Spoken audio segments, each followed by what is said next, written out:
फौज किराए पर नहीं रखी जा सकती। आप ऐसा कैसे कह सकते हो कि आप 17 साल में ट्रेनिंग के लिए जाइए और 21 साल में रिटायर होके आ जाइए,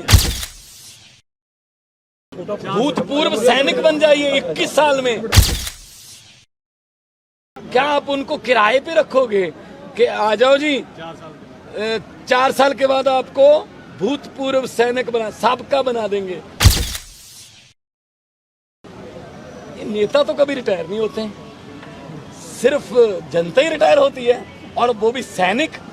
इसका विरोध करते हैं हम।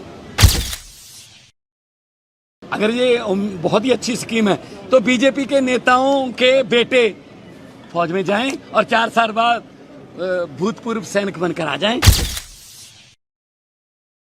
बवाल हुआ है सारे देश में। देखिए, फौज किराए पर नहीं रखी जा सकती। आप ऐसा कैसे कह सकते हो कि आप 17 साल में ट्रेनिंग के लिए जाइए और 21 साल में रिटायर होके आ जाइए, भूतपूर्व सैनिक बन जाइए 21 साल में।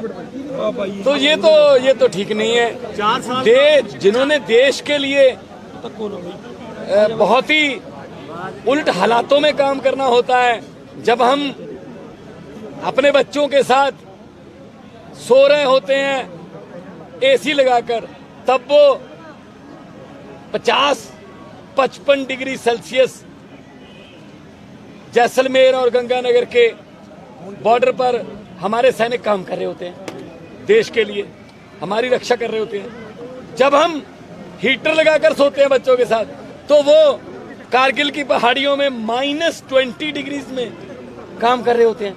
क्या आप उनको किराए पे रखोगे कि आ जाओ जी 4 साल के बाद आपको भूतपूर्व सैनिक साबका बना देंगे। ये नेता तो कभी रिटायर नहीं होते हैं, सिर्फ जनता ही रिटायर होती है, और वो भी सैनिक। इसका विरोध करते हैं हम। ऐसा नहीं चाहिए, हमें फौज किराए पे नहीं चाहिए। फौज का मतलब फौज है।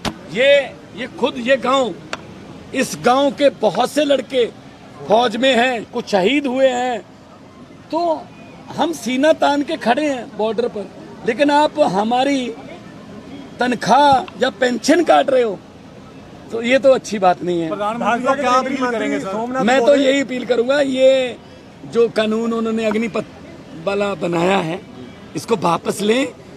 हाँ, हमारे लड़के फौज में जाना चाहते हैं, उनकी देशभक्ति की कदर करें, और उनको जब तक वो देश की रक्षा करने के सक्षम हैं, तब तक उनको काम करना। केंद्रीय मंत्री सोम प्रकाश बोल रहे हैं कि जिन लोगों को मोदी जी की चुप्ती है, वो लोग प्रदर्शन कर रहे हैं जो आग लगा रहे हैं। तो ऐसा करो, बीजेपी के सभी नेताओं के, अगर ये बहुत ही अच्छी स्कीम है तो बीजेपी के नेताओं के बेटे फौज में जाएं और 4 साल बाद भूतपूर्व सैनिक बनकर आ जाएं, फिर मान जाएंगे। मान साहब पंजाब में खालिस्तान के बड़े पोस्टर लगने लगे, ये किस तरह ये क्या इसके पीछे असल में क्या है ना, ये राजनीतिक बातें हैं।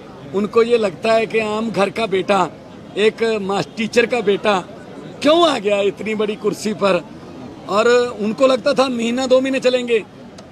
अब वो कह रहे हैं इनको चलानी भी आ गई सरकार, तो फिर अब उनको ये भी पता लग गया कि हमें पकड़ने भी लग गए ये। तो इनसे पूछिए ना कि क्या होता है। क्या पॉलिटिक्स कर रहे हैं? इनसे पूछिए। सर आप इनकलाब इनकलाब, ये जवाब है, ये जवाब है। आप भी धमकियां मिल रही हैं, आप बोल रहे थे भगत सिंह से डबल जिंदगी जी बैठे हैं, क्या धमकियां देंगे?